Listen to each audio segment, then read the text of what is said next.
Audio Jungle.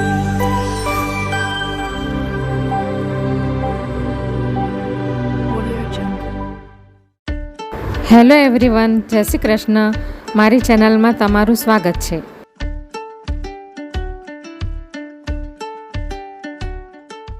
તો આજે હું એકદમ ક્રિસ્પી અને એકદમ ખસ્તા સમોસાની રેસીપી શેર કરવાની છું, જે એકદમ બજારમાં મળે છે ને, એકદમ ફરસાણની દુકાને અથવા તો લારીઓ પાસે એવા આપણે સમોસા ઘરે બનાવવાના છે. તો એના માટે પહેલાં મેં આ કઢાઈ મૂકી દીધી છે ગેસ પર ને હવે એની અંદર 1 ચમચા જેટલું ઓઇલ નાખીશ. હવે આ એની અંદર 1 ચમચી જીરું નાખીશું. હવે જીરું બરાબર તતડી ગયું છે તો હવે આ આખા ધાણા છે, જેને મેં પેલા ખાંડણીમાં થોડા ખાંડી લીધા છે, એ આપણે નાખીશું. એનાથી સમોસાનો ટેસ્ટ એકદમ સરસ આવશે. ગેસ આપણે મીડિયમ જ રહેવા દઈશું. આખા ધાણાને આપણે આવી રીતે તેલમાં જ કકડાવીને નાખશું. ઉપરથી નાખશું ને તો કાચા રહેશે અને દાંતમાં ને બધે ચોટશે. હવે એની અંદર આ અડધી ચમચી આપણે હિંગ નાખીશું. આ થોડા કાજુ લીધા છે 8 થી 10, એ પણ નાખી દઈશું. હવે આ અડધી વાટકી આપણે વટાણા લીધા છે, જેને મેં પહેલેથી બોઇલ કરી લીધા છે, એ નાખી દઈશું. હવે આ આદુ અને મરચાંની પેસ્ટ છે, એ 1 ચમચી આપણે એની અંદર નાખી દઈશું. થોડી આપણે આ કસૂરી મેથી નાખશું, એનાથી પણ એકદમ એનો સારો આવશે. હવે આપણે આ અંદર પાવડર ફોર્મમાં મસાલા નાખીશું. તો આ ચાટ મસાલો છે, હળદર છે અડધી ચમચી, અને આમચૂર પાવડર છે, સ્વાદ અનુસાર મીઠું છે, અને આ થોડુંક લાલ મરચું છે, ધાણા જીરું છે, ને આ કિચન કિંગ ગરમ મસાલો છે. અને સમોસાની અંદર ગરમ મસાલો તો ચોક્કસ નાખવો જ. એ નાખશો તો એનાથી સરસ એકદમ ટેસ્ટ બજાર જેવો જ આવશે, દુકાન જેવો, લારી જેવો ટેસ્ટ આવશે. હવે બધું બરાબર આપણે એને મિક્સ કરી લઈશું. હવે આ બટાકા જે પહેલેથી બાફીને રાખ્યા છે, આ 300 ગ્રામ જેટલા બટાકા છે, એને મેં પહેલેથી જ બાફીને તૈયાર કરેલા છે, એ આપણે નાખી દઈશું અંદર. આ કોથમીર નાખી દઈશું. હવે બરાબર એને મિક્સ કરી લઈશું આપણે. તો હવે આપણે સમોસાની અંદર ભરવાનું જે સ્ટફિંગ આવે છે ને, એ તૈયાર થઈ ગયું છે. હવે આપણે ગેસ બંધ કરી દઈશું અને આને 5 થી 10 મિનિટ સુધી ઠંડુ પડવા દઈશું, પછી આનો ઉપયોગ કરીશું. એટલી વારમાં આપણે સમોસાનો ઉપરનું જે પડ આવે છે ને, એનો આપણે ડો બનાવી લઈએ. તો એનો ડો બનાવવા માટે મેં અહીંયા 250 જેટલો મેંદાનો લોટ લઈ લીધો છે. હવે એની અંદર સ્વાદ પ્રમાણે મીઠું નાખીશું.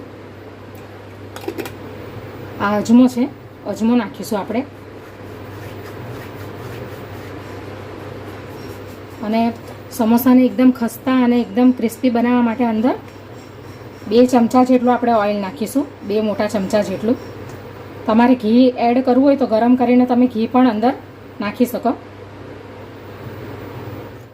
તો હવે આપણે આ બધું મિક્સ કરી લીધું છે. આ ટાઈપનું બનવું જોઈએ, આ ટાઈપનું. હવે આપણે થોડું પાણી અંદર એડ કરતા જશું અને ડો બનાવતા જશું. ધ્યાન રાખવાનું છે કે એકદમ ઢીલો લોટ નથી બનાવવાનો, એકદમ કડક લોટ બનાવવાનો છે, એટલે માપસર થોડું પાણી જ ઉમેરવાનું.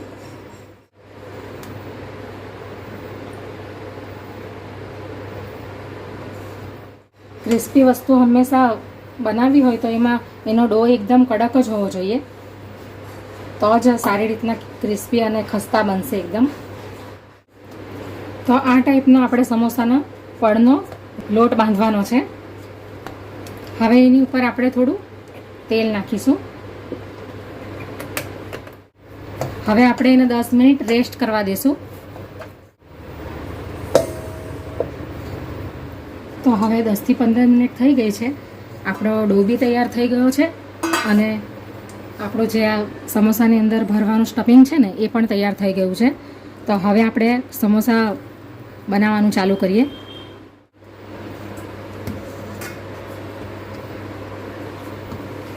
તમારે જેટલા મોટા નાના સમોસા બનાવવા હોય એ પ્રમાણે તમારે આ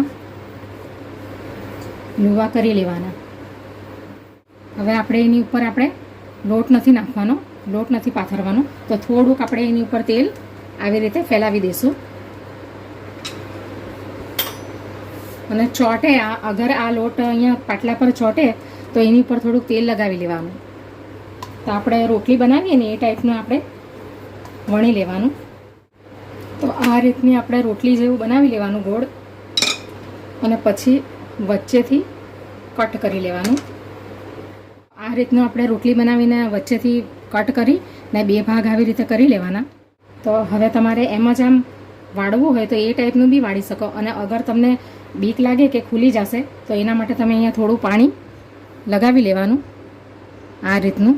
અને પછી હવે આપણે એને એક પડ આમ લેવાનું, અહીંયા વચ્ચે આ આંગળી મૂકી ને આમ કરી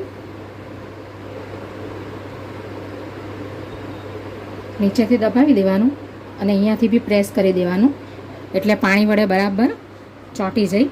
અને કોર્ન ટાઈપ બનાવી લેવાનો આવી રીતે. હવે આપણે એની અંદર અને સ્ટફિંગને ઠંડુ કરીને જ પછી ભરવાનું, અંદર ગરમ ગરમ નહીં ભરવાનું.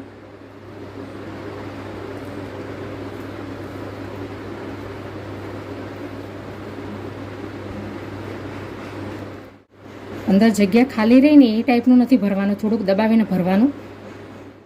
હવે પાછું તમારે અહીંયા પાણી લગાવવું હોય તો તમે લગાવી શકો. હવે અહીંયા આમ કરીને દબાવી લેવાનું. બધા સમોસા આ રીતે વાળી લેવાના. આ જરીક બી ખુલ્લું નહીં રહેવું જોઈએ, નકર તો પછી બધો મસાલો નીકળી જશે તેલમાં.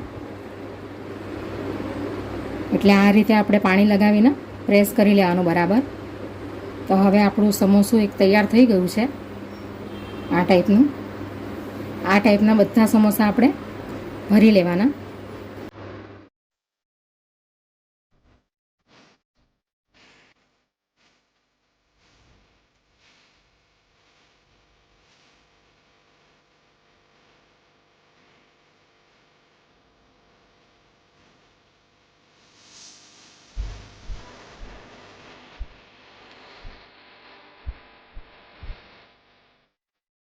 તો આ રીતે આપણે બધા સમોસાને તૈયાર કરી લેવાના.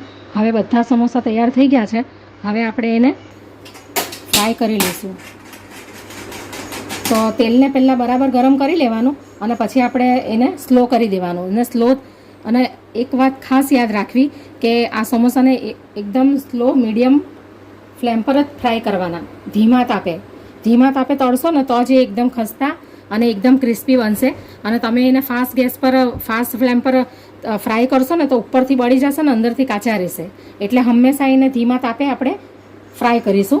તો હવે તૈયાર થઈ ગયા છે. તો હવે આપણે એને ફ્રાય કરી લઈએ.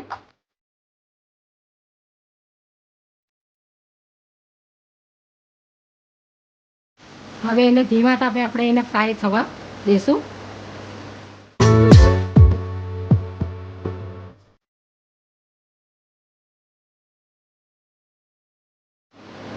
હવે આપણે એને એક સાઈડથી પલટાવી દઈશું.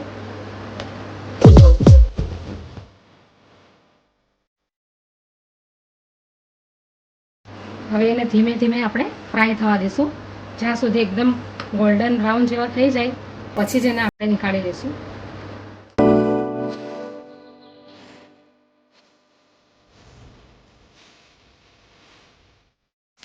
તો હવે આપણા સમોસા તૈયાર થઈ ગયા છે. હવે આપણે એને પ્લેટમાં કાઢી લઈશું.